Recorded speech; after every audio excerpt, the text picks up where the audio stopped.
Welcome inside Appalachia. I'm Mason Adams. Strap in. Today's show travels far.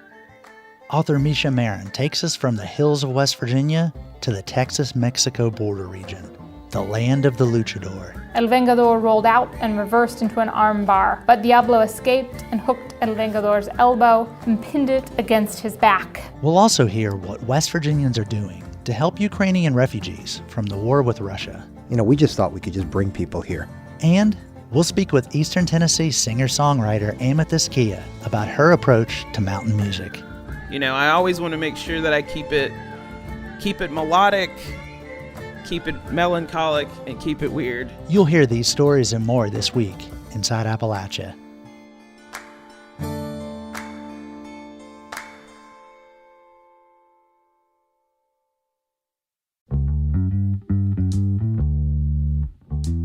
Welcome inside Appalachia. I'm Mason Adams. Russia invaded Ukraine back in mid-February.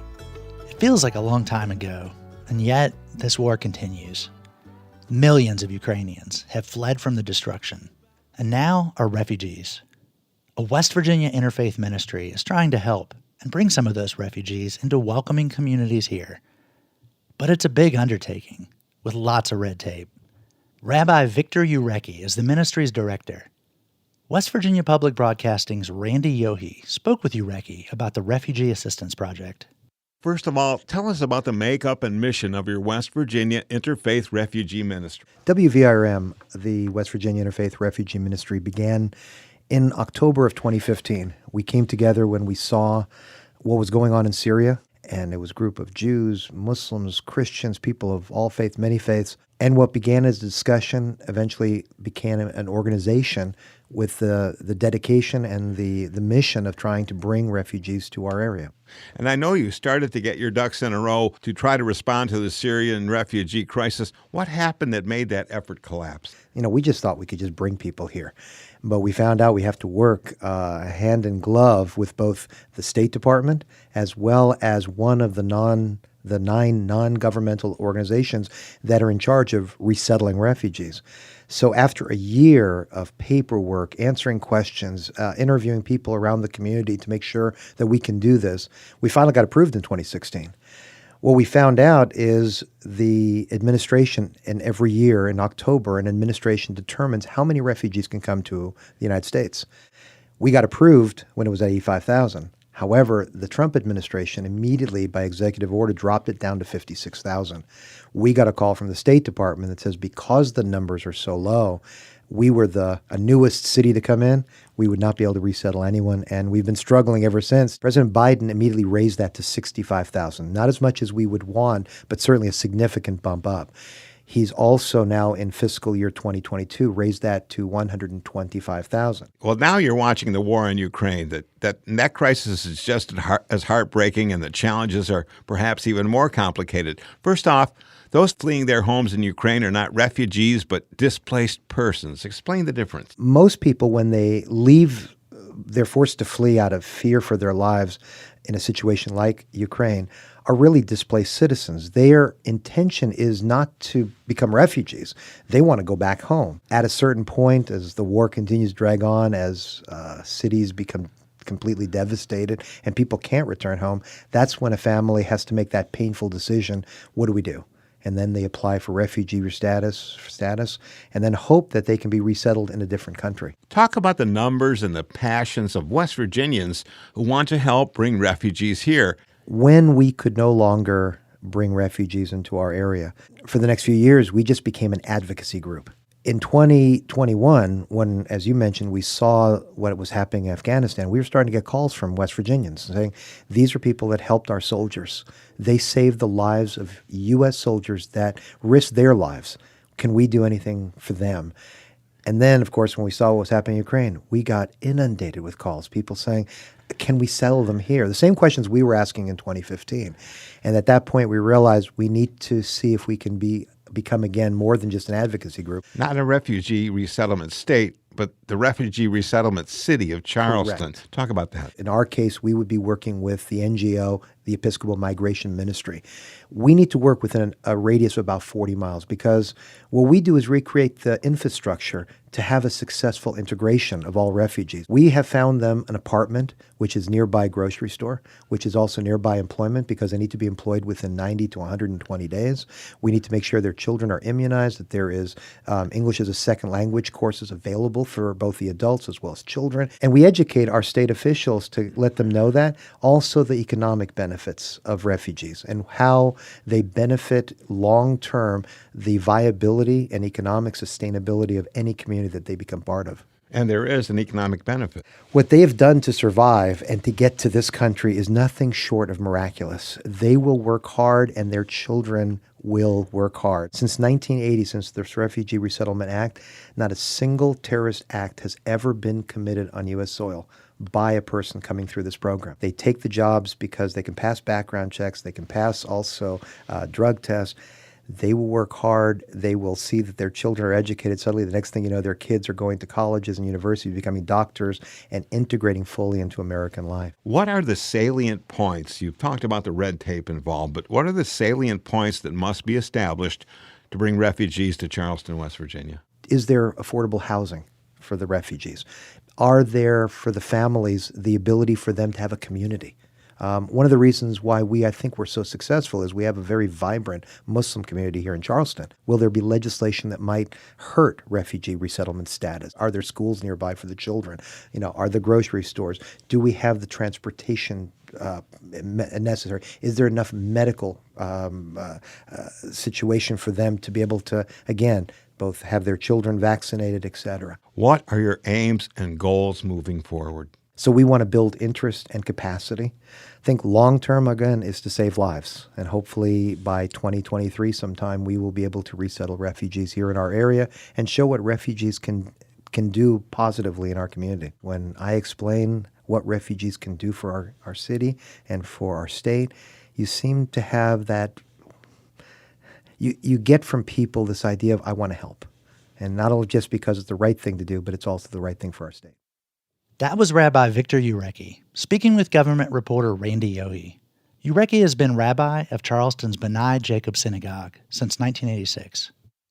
For our next story, we're talking with reporter Zach Harold. Hey, I got a little treat for you, man, but I think you're going to be jealous. Do you know anything about the author Mesha Maren? I've heard the name, but tell me more. Okay. Well, she made a splash with her debut novel, Sugar Run, which is set in a fictionalized version of her hometown, Alderson, West Virginia. But she's got a new novel out called Perpetual West, and I think it's right up your alley. How so, Zach? Well, listen, it's got 3 main characters. The first is Alex. He's a Mexican-American graduate student who was adopted by white parents and raised in West Virginia. He goes down to Texas to reconnect with his roots, and he takes along the book's second main character, his wife Elena. Her life is in an uproar. Her mom is dead. She has a strained relationship with her dad. Her brother's a recovering addict. She's struggling with an eating disorder. But here's where Mason Adams comes in. Once they're at the border, Alex meets up with the third main character, Mateo. He's a professional wrestler in Mexico who goes by the name El Vengador del Norte, the Avenger of the North. Yes, pro wrestling. You nailed it. Thanks for letting me know about this, Zach. But I got to ask, though, I've watched a lot of mountain wrestling here. Tell me how Lucha Libre factors into it. Well, as you read the book, you see that there are a lot of similarities between American wrestling and pro wrestling in Mexico, Lucha Libre. But the most telling juxtaposition here is the similarities between Appalachia and rural Mexico. That's where it gets really interesting. This novel is a ripping story about identity and home. Mesha was passing through West Virginia on her book tour, and I got a chance to interview her in front of a live audience at Taylor Books in downtown Charleston. So I started off asking her to read a short excerpt.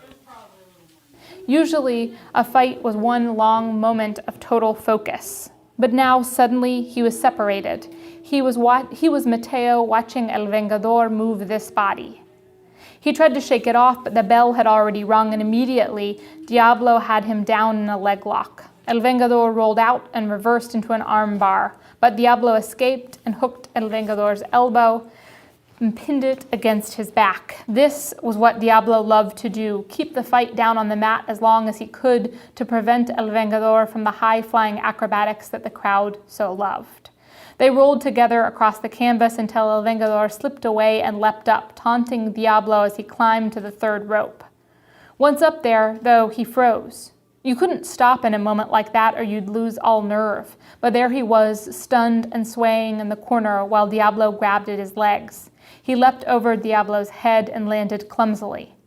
By the third round, he managed a decent drop kick that sent Diablo over the ropes, but a moment later, Diablo came roaring back into the ring, holding a metal folding chair over his head. And as Mateo backed away, he realized this was the moment. This was what he had been waiting for all night. He focused on Diablo's red leather mask until it was blocked by the chair that rose and then crashed down onto El Vengador's legs. There was the smack of contact, and then something burst, and his left leg was all wet, and a burning pain rose through him, blocking out the lights, the voices. He collapsed, and he let go of everything, finally fully in the moment now, under the wall of pain.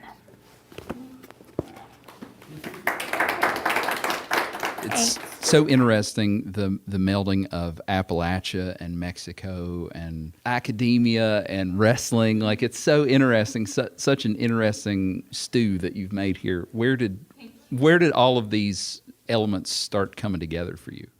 I think they all came together through myself, actually. So the funny thing is that I think when I tell people like a brief description of my two novels, Sugar Run and Perpetual West, people usually think that it would be Sugar Run that would be more autobiographical in a certain way because most of it's set in West Virginia, and it is set in a fictional version of Alderson, and but in not so straightforward ways, Perpetual West is, I think, actually a lot more autobiographical in terms of some of the events and the ways that things came about. So when I was just after my 21st birthday, I had left West Virginia, was living in Asheville, North Carolina, and I took a Greyhound bus to El Paso.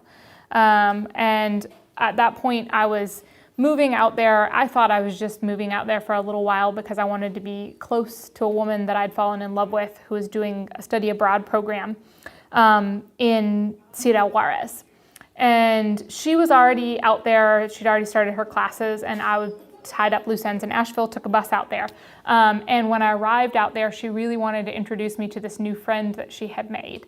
And she was really excited. And it was this young punk activist guy who had started training to become a professional wrestler.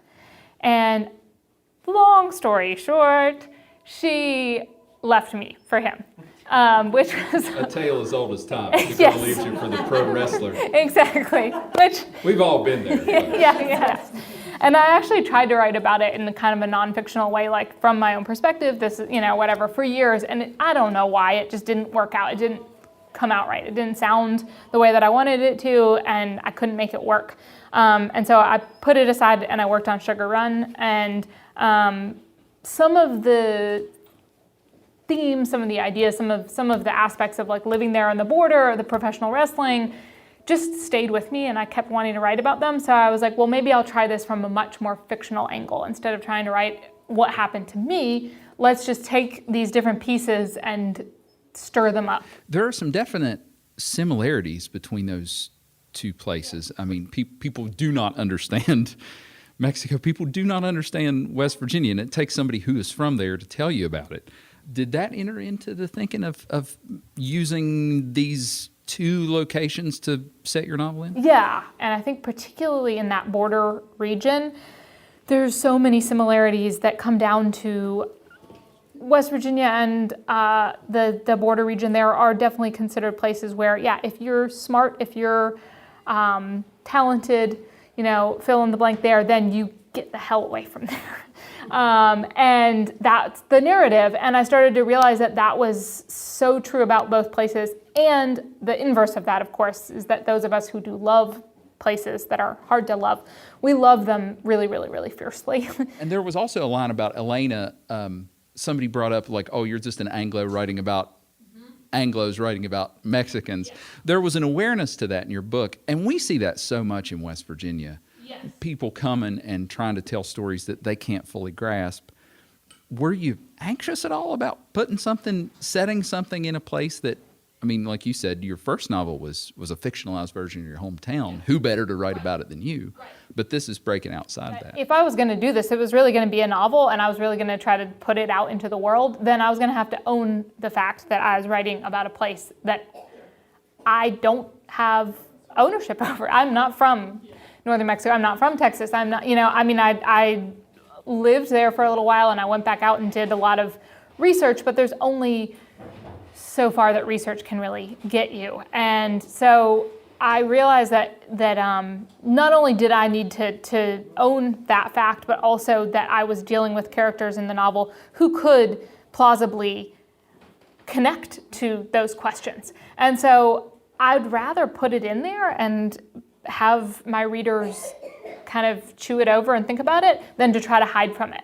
And, there's conversation, like you were saying, about cultural appropriation and stuff like that. And some viewpoints on that would say, like, well, you just shouldn't tell this story. But then if you don't break outside the bounds of, like, I don't necessarily want nobody that's not from West Virginia to never write about West Virginia. No, I just want them to do it well. Right.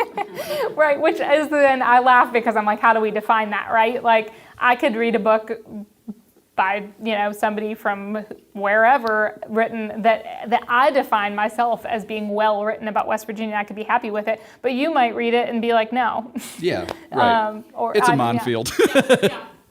It's a minefield. But you're right. Like, take the time to at least try to do it right. Yes. Which clearly you have done a lot of research and put in that effort. Yeah, I do think that's the most basic step, is if you are going to write about a place that you did not grow up in, then you have a big task in front of you. And yeah. That was author Mesha Maren speaking with Zach Harold about her latest book, Perpetual West. She's a professor at Duke University and a writing fellow at the federal prison camp in Alderson, West Virginia. The COVID-19 pandemic really brought public health to the forefront the last couple of years. That's amid a lot of other regional health challenges: an aging population, rural healthcare cutbacks, and the opioid crisis. A new book called Appalachian Health takes stock. Randy Wyckoff is one of the book's two editors. West Virginia Public Broadcasting's Eric Douglas recently spoke with Wyckoff about the connections between health and social, political, and economic factors.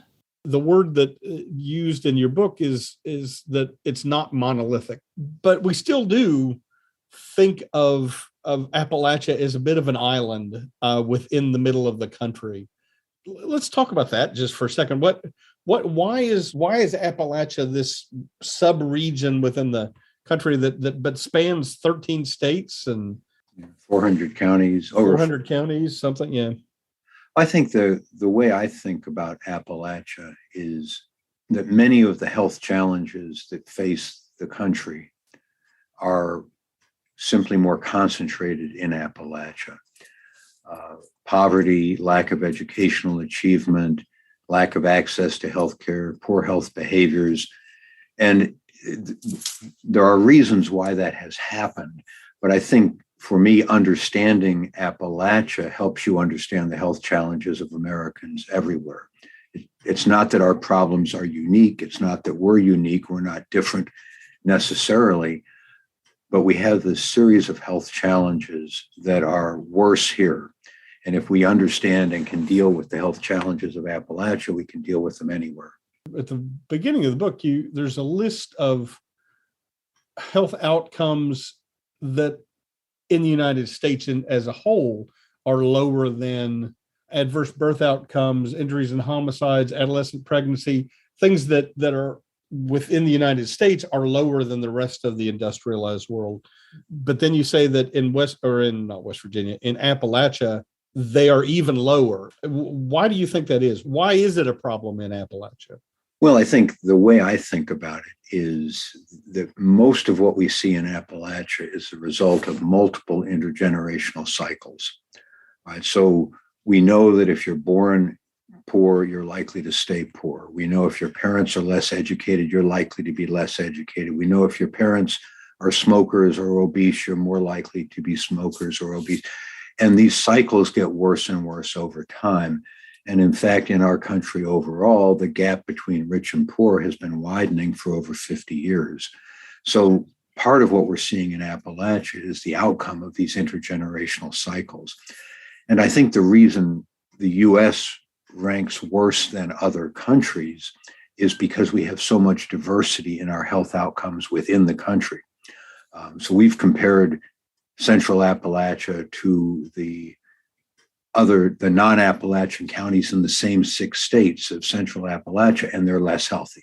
It's not a Southern phenomenon, it's an Appalachian phenomenon related to poverty and intergenerational cycles. So what do we do about it? Well, I think the key is recognizing that there's no one solution, right? Oftentimes people say, well, if we've got a problem with health, we just need to get more providers into the community. And that's a real problem. As you know, a lot of Appalachian communities have no health care at all. We've seen rural hospitals closing.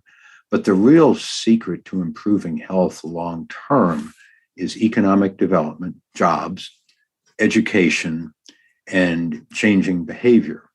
That's not to say access to healthcare isn't important. It's really important. But we've got to recognize that those things are interrelated. Think about it this way. You know, from talking to every employer you talk to, they will tell you they need a healthy, educated, drug-free workforce. You want to bring a new job into a community, they're going to ask, do you have a healthy, educated, drug-free workforce?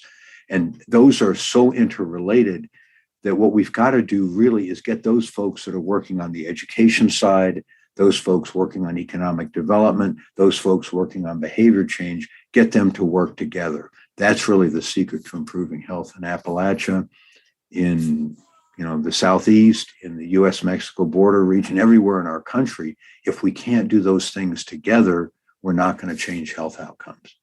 Okay, magic wand time. Well, we do know that problems can be solved, right? Now, I'm trained as a pediatrician, so I tend to think of issues from the child's standpoint. But I mean, to me, anything we're going to do in Appalachia or in tribal lands or the U.S.-Mexico border or rural America anywhere has got to have to start with early childhood interventions. You want every mom to get prenatal care. You want every baby born in a safe environment. You want mom to know that baby should go to sleep on the back, that they should breastfeed for 6 months, that they should be in a car seat. Someone can be reading to that baby. It's not rocket science, but we've got to change it incrementally. The analogy of turning a great freighter in the ocean is probably the one for us, right? It doesn't happen. You're not going to turn on a dime, but if you start turning a little bit in time, we're going to see major changes. Why aren't we making these changes? Why? And I know there are efforts, but it seems like we've been making these efforts since at the beginning of the book, you alluded to Lyndon Johnson and the war on poverty. Yeah. That was 60 years ago or very close to it. So why haven't we made these changes? The gap between rich and poor in our country has been widening for 60 years. And if you believe, as I do, that poverty is one of the great predictors of poor health, you just see this gap widening and widening and widening. And you know that poor communities have less money to invest in their school systems, the way taxes are distributed. I mean, it's multiple cycles that overlap each other. I think we're starting to see some important improvements, but it's going to take a while. Was there any big aha moments in this, or were you, as you were putting this book together, or was there anything that surprised you, or pretty much reinforced what you already knew? I would say there wasn't an aha moment with the book, but there was an aha moment before the book, and that was this idea that economic development, behavior, and healthcare are all interrelated. We can't deal with one without dealing with the others. And economic development is both jobs and education. And I think we're growing to understand that. Social programs, local organizations, nonprofits always tend to align themselves in one area. Here's a federal program to grow jobs. Here's a local program. And what we've got to do is get past that. We've really got to work together to solve the problem. And if we can, and if we do, then as you say, I think we're going to develop a model that works around the country. That was Randy Wyckoff speaking with Eric Douglas. Wyckoff is a founding dean and professor at East Tennessee State University. He co-edited the book Appalachian Health: Culture, Challenges, and Capacity. Marijuana laws have been changing around America, including here in Appalachia. Medical cannabis is now available to more than 8,000 patients in West Virginia. But as June Leffler reports, doctors say there's a lot more potential in the cannabis plant. Bob Fisher says as a child of the 70s, he's no stranger to some recreational cannabis use. But having PTSD and back pain got him curious about the medicinal benefits of the plant. I have 2 herniated discs in my lower back, and sometimes it's not so bad, sometimes it's really horrible. Like right now, I'm going through a spell where, I'm doing the Quasimodo, coming out of the bell tower thing where I sort of drag one leg behind me. It was a long time coming, but dispensaries have finally opened in the Mountain State, and Fisher has access to the product. He says it provides mental and physical relief. I can read or watch TV and be able to function without sitting and thinking about how miserable I am. The proposed benefits of medical cannabis are wide-ranging. That's because it taps into your endocannabinoid system.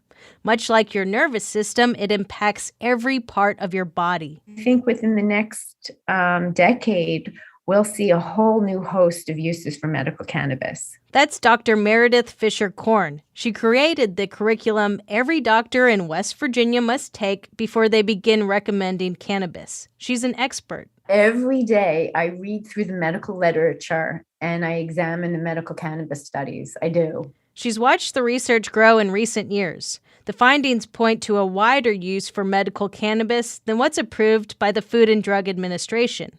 The FDA has only approved the cannabis components THC and CBD for those with cancer, HIV, and a certain epilepsy. I asked Korn how patients and doctors could reconcile the conservative FDA recommendations with what newer research says is possible. And even the current research have not found that cannabinoid therapies are superior to the current first-line therapies for any condition. So, in other words, cannabis should not be used before a patient tries their current first-line therapy for any condition. Like Bob Fisher from earlier, he takes a pain pill to ease his back. But because he uses cannabis, he doesn't have to take as many pills as before. Easing off pain pills is one reason patients inquire about cannabis at Dr. Hassan Jaffrey's office. He's a psychiatrist in Beckley. So they said, we want something which is safe for us. They know that this is opioid. It doesn't matter what, it helps you, but it's not safe. Cannabis is in no way a panacea for opioid use disorder. Health agencies say you can even get addicted to cannabis. But Jaffrey points out the big difference between opioids and cannabis. And there's no study will ever show that it's ever killed anybody. Despite its safety relative to opioids, cannabis still hasn't shaken its associated stigma. That stigma is coded in federal laws, workplace policies, and in the culture. That's frustrating to Dr. Heather Skeens, who recommends cannabis at her practice in Charleston. Patients are really scared when they call. They feel like they're going to be judged. They ask a lot of questions like, is my doctor going to know is this that I'm doing this? Is my employer going to know? And am I going to get in trouble? Skeens has studied medical cannabis in California, and she's qualified to recommend it in a few other states. She thinks West Virginia has some catching up to do. So of all those states I certify in, West Virginia has the most limited list of qualifying conditions of any of those states. State lawmakers decide which patients have access to medical cannabis. That includes folks with Parkinson's, cancer, or PTSD. But it doesn't include other mental health conditions, such as anxiety or even substance use disorder.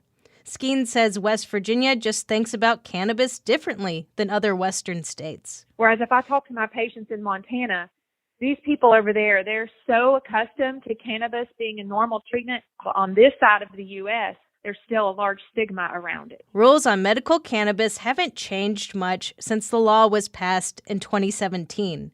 But doctors, including some West Virginia lawmakers, hope the practice and acceptance will keep growing. For Appalachia Health News, I'm June Leffler in Charleston.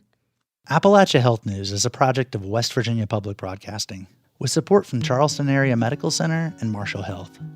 After the break, we'll talk with East Tennessee singer-songwriter Amethyst Kia. You're Inside Appalachia. I'm Mason Adams. We'll be right back. Late at night when I feel alone, I cry in darkness, screaming to the unknown, 'cause she's never coming back. Support for Inside Appalachia is provided by Concord University in Athens, West Virginia. With career-focused liberal arts education in more than 80 degrees and programs to pursue various career options, not just a single job. More at concord.edu.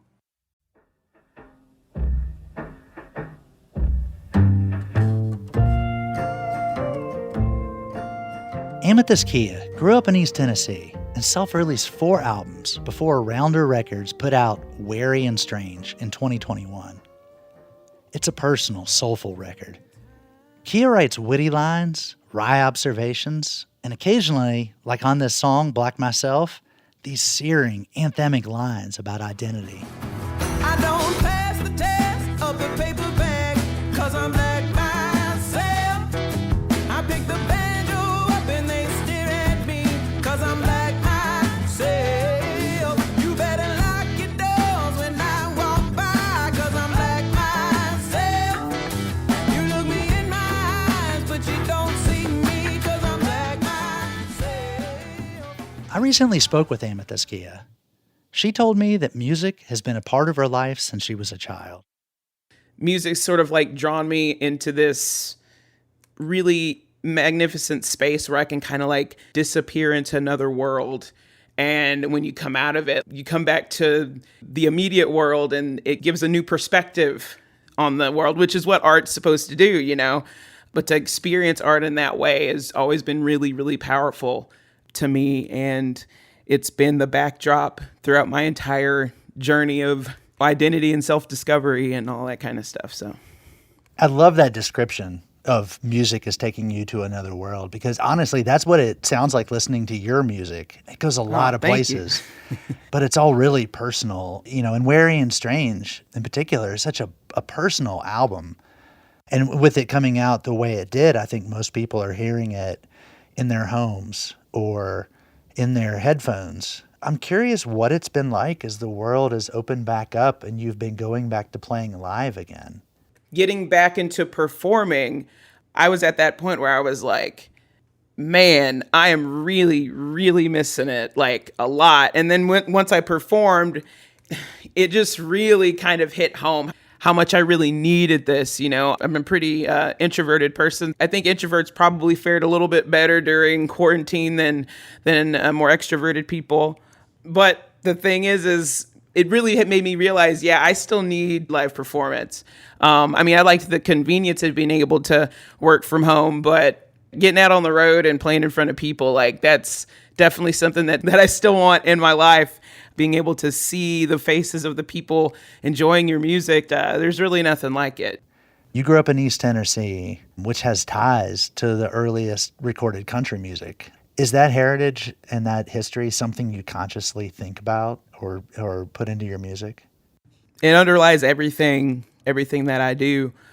When I was younger, I had a propensity to not really see myself as like of this world, as in I really had this very sort of like alienated, isolated feeling of just not really feeling like I belong anywhere, and that I can only really live in art and song and expression, but I didn't know how to live in the world. Traditional music, you know, Southern Appalachian, Southern country music, that's the music that helped me reconnect to planet Earth, reconnect to the physical world. I don't know why that was the genre of music that helped me see that.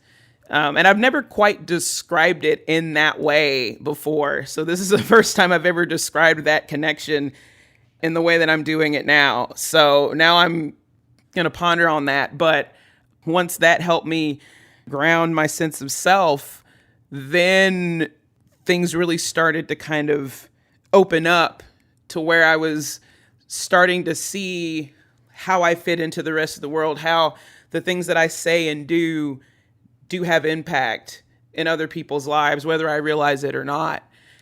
12 some years later, with, the last, 4 or 5 years going to therapy to unpack things, I've been coming to this place of like feeling life is messy, but I'm happy with whatever messiness happened. I'm glad that I still am able to make it to where I am now, where I really love and enjoy what I'm doing, and I love where I am, and it's a different place than the place I was in when I wrote the songs that would be on Wary and Strange. I'm just in a very different headspace now, and definitely don't want to give the impression that my life's perfect and everything's wonderful, but it's just an accepting of the world as it is, and to do the best that I can in the world as it is, and to try to be understanding and compassionate and forgiving.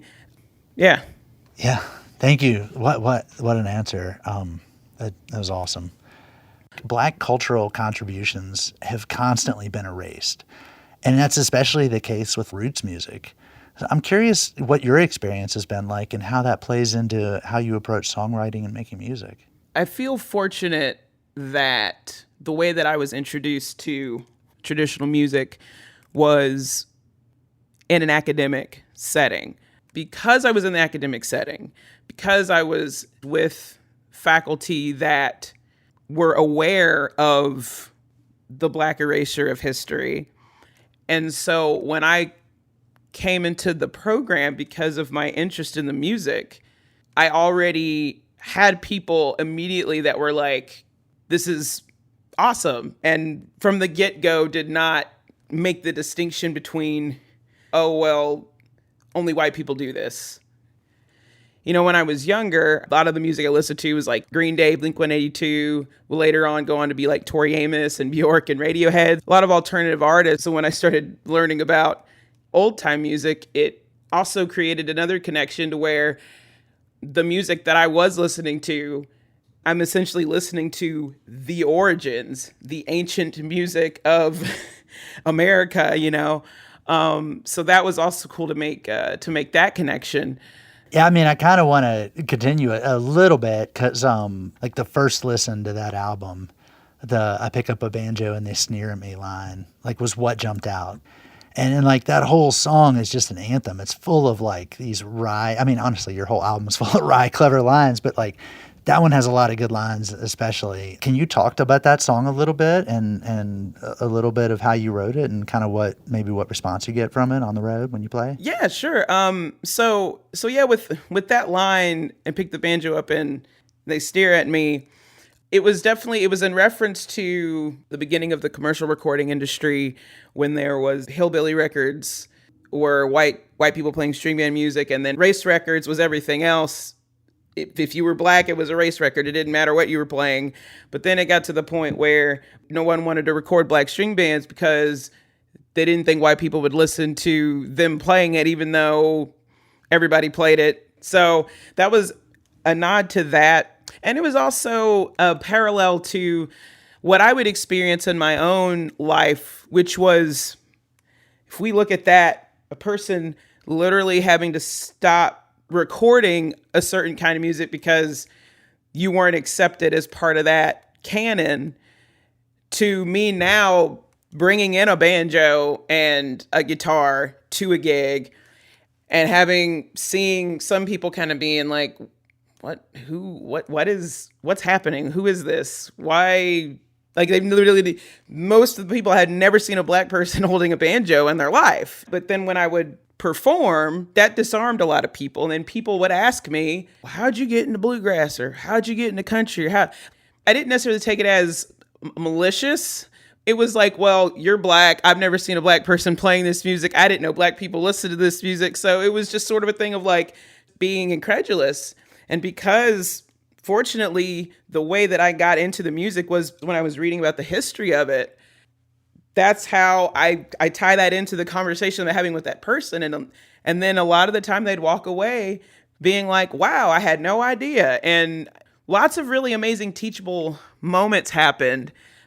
So I can say that most of my interactions have been positive, and whatever tension or discomfort that there was, it was usually just a vibe, like a vibrational sort of tension of like, okay, these people don't want me in here or whatever, it would always be, more subtle, and just fortunate that that's as bad as it's gotten. I'm interested. Earlier, you talked about sort of being in a different headspace from where you were with Wary and Strange. So what's next? Where are you starting to write your next album already? Yeah, I've started writing songs for the next record. I've already got the title picked out. Interestingly enough, not to give too much away, but I started going into it with this one definitive idea of how it would sound, but what I started listening to and watching around this time kind of led me into another direction, sonically. So yeah, I'm really excited about it. It's I can't say that it is gonna it is definitely gonna be, different from the last record. But it's still gonna be weird. I always want to make sure that I keep it melodic, keep it melancholic, and keep it weird. Is sort of how that's how I try to roll. So I find myself, and when I say different, I really mean like there's more songs that are in major key than on the last record. So that's what I mean by different. And it's kind of opened up these different melodic ideas, and led me kind of listening to music that I hadn't really engaged in properly and in depth. And so it's kind of given me some new ideas for things that I, haven't tried yet. So yeah, it's going to be cool. And we're going to try to get in the studio sometime this year. So that'll be good. I don't want to misquote, but keep it melodic, keep it melancholic, keep it weird. Like, that's a mission statement. That's awesome. Yeah, I just came up with that. I hadn't planned that. I was like, hey, this is a cool idea. So anyway, yeah, you heard it here first, folks. Yeah. Hashtag that. Yeah. Amethyst Kia, this has been awesome. Thank you so much for coming on and speaking with us on Inside Appalachia. Oh, yeah. Thank you so much for having me. It's been a pleasure. That was singer-songwriter Amethyst Kia. Her latest album is Wary and Strange, released in 2021. She's touring this summer, including here at my local music festival, Floyd Fest. We talked in that last interview about how the pandemic brought performance art to a halt. West Virginia's much-beloved Vandalia gathering canceled altogether in 2020, and then was shrunk down to a thimble-sized 2-hour concert version in 2021. This year, the Vandalia gathering finally returned to the grounds of the Capitol Complex in Charleston, with old-time music, clogging, tall tales, and the smell of fresh roasted corn. Eric Douglas sent us this audio postcard. On the southbound train, that's the lonely sound. That's the lonely sound. I'm a lonely man in a lonely town. Isaac Butcher. Isaac Butcher? How old are you? 13. I'm from Ripley. All right. Robert Schaefer, Sissonville.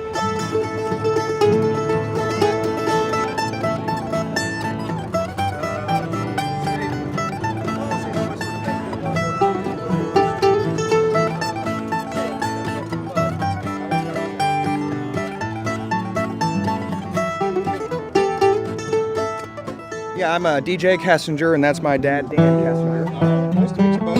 What do you think about being back here at Vandalia again for the first time in a while? It's been a long 3 years.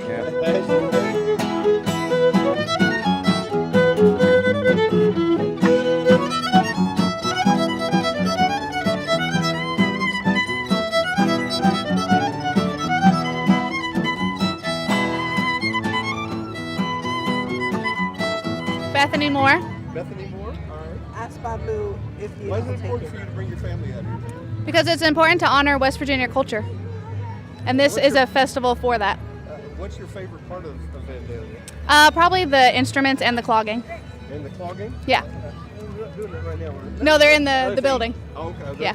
Is your sister behind you? This is my mom, and then that's my sister. Yes, I'm her sister. We are from Columbus. What's your name? Raylene Cross. What do you think about this? I love the music. That's all we've really done so far, but it's gorgeous. It's fantastic. Some great pulled pork, and we did just go to the John Q. Dickinson Salt Farm. So we're learning all kinds of stuff about West Virginia this week. Very cool. Thank you. You're very welcome. Guys, I appreciate it. Everybody home and everybody swing. Now turn them corners with the left Alabama. Right back home with the right and left band.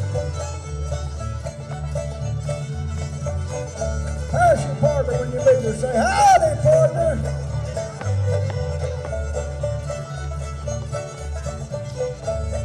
Yeah, when they meet this time promenade.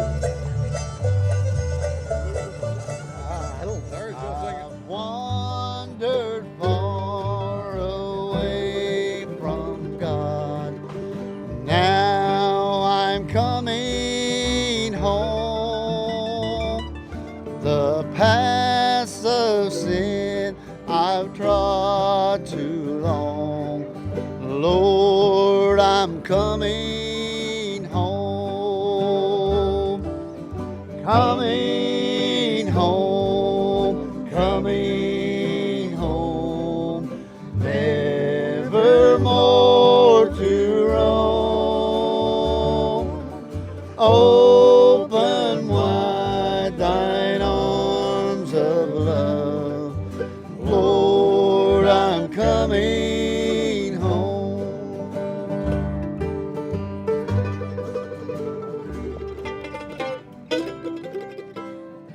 Till next time, thanks for joining us as we journey throughout Appalachia. Our theme music is by Matt Jackford, with additional music from Amethyst Kia and John Ingram. Bill Lynch is our producer. Alex Runyon is our associate producer. Our executive producer is Eric Douglas. Kelly Libby is our editor. Our audio mixer is Patrick Stevens. Xander Alloy also helped produce this episode. You can find us on Twitter @InAppalachia. You can also send us an email to insideappalachia@wvpublic.org. Visit wvpublic.org/InsideAppalachia to subscribe or stream all of our stories. Or look for Inside Appalachia wherever you get your podcasts. Inside Appalachia is a production of West Virginia Public Broadcasting.